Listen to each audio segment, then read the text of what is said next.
আমরা ইসলাম ইসলাম করে চিৎকার করি, ইসলামটা এমনি আসেনি। ইসলামটাকে সারা পৃথিবীতে কায়েম করার জন্য, প্রতিষ্ঠিত করার জন্য যে আল্লাহ রাব্বুল আলামিনের নবীকে যুদ্ধে শামিল হতে হয়েছে। আমরা জানি আল্লাহ রাসূল স্বয়ং কয়েকটা যুদ্ধে উপস্থিত ছিলেন, তার মধ্যে বদরের যুদ্ধে, ওহদের যুদ্ধে, খন্দকের যুদ্ধে, তাবুকের যুদ্ধে, ইয়ামুকের যুদ্ধে তাজা তরুণ মুসলমানরা রক্ত দিয়েছেন। আমিরুল আল্লাহর নবী বদরের যুদ্ধে দেখলেন, ওহদের যুদ্ধে দেখলেন নিজের চাচা হযরতে আমির হামজার লাশটা পড়ে রয়েছে। শুধু লাশটা পড়ে নাই, বুকটা চিরে কলেজা বের করে হিন্দা মেয়েটা চিবিয়ে খেয়েছে। মুসলমান ভাইরা, আপনার চাচার লাশটা কেউ যদি বুক চিরে কলেজা চিবিয়ে বের করে খায়, বলুন আপনার মানসিক অবস্থাটা কেমন হবে? আপনার অবস্থাটা কেমন হবে? আল্লাহর নবী ভেঙে পড়লেন, মর্মাহত হলেন। চোখ দিয়ে নবীর টস টস করে পানি গড়িয়ে এলো। একদিন আবু জাহাল আল্লাহর নবীকে মেরেছিল, সেই কথাটা মনে পড়ে গেল। আল্লাহর নবীকে এই আমির হামজা এসে বলেছিল, বেটারে বল, কে তোকে মেরেছে, কে তোর রক্ত ঝরিয়েছে? আমি তার বংশের বাতি রাখবো না। চাচা গো, আজ বলো, কে তোমার কলেজা বের করে চিবিয়ে খেয়েছে? চাচা গো, তোমার চোখ দুটোকে তুলে নিয়েছে, কান দুটোকে কেটে নিয়েছে। আল্লাহর নবীর চোখ দিয়ে টস টস টস টস করে পানি গড়িয়ে এলো। অদূরে দেখছেন একটা মহিলা উন্মাদিনের মতো দ্রুত গতিতে দুখানা ছোট বড় কাফন নিয়ে দৌড়ে এগিয়ে আসছে। আল্লাহর নবী বললেন, সাহাবীরে শোনো শোনো, ওই মেয়েটিকে বাধা দাও। জিহাদের ময়দানে আজকে মুসলমানদের যা ক্ষয়ক্ষতি হয়েছে, ওই মেয়েটা দেখে সহ্য করতে পারবে না।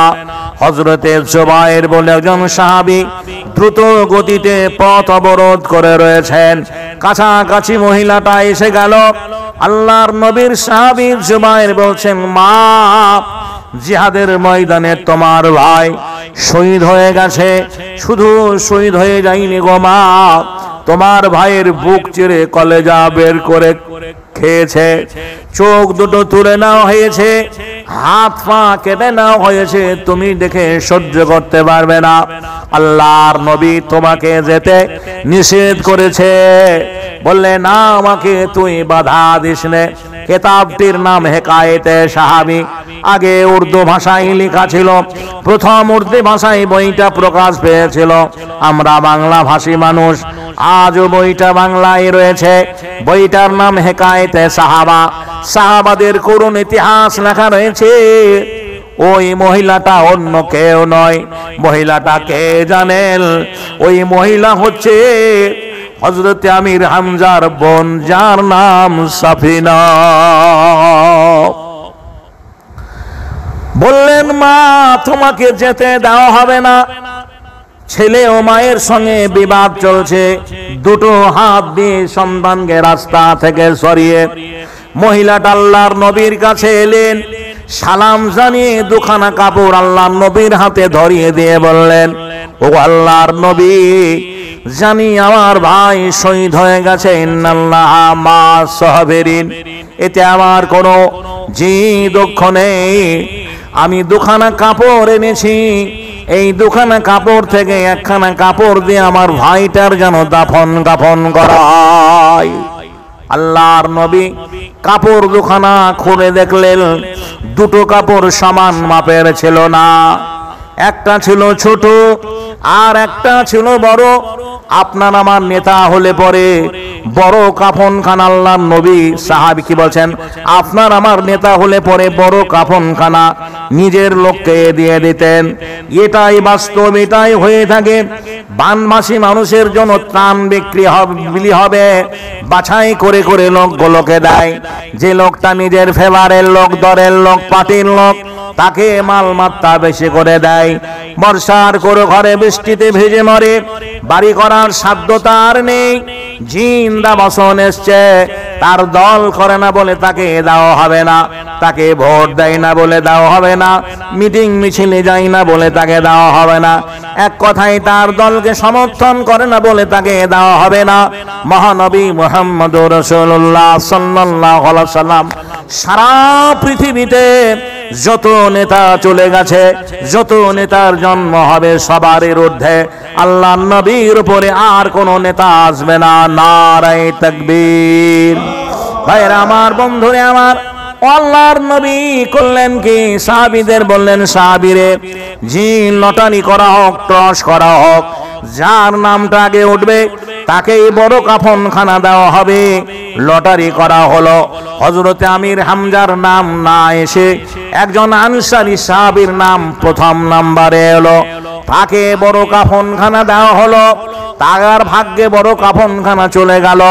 আল্লাহর নবীকে সাহাবীরা করজোড়ে আবেদন করে বলছেন, ও আল্লাহর নবী, আপনার চাচা লম্বা চমড়া মানুষ, এই ছোট কাফনখানা দিয়ে গোটা শরীরটা ঢাকে না, মাথার দিক ফাঁকা হয়, মাথার দিক ঢাকতে গেলে পায়ের দিক ফাঁকা থেকে যায়, পায়ের দিক ঢাকতে গেলে মাথার দিক ফাঁকা থেকে যায়।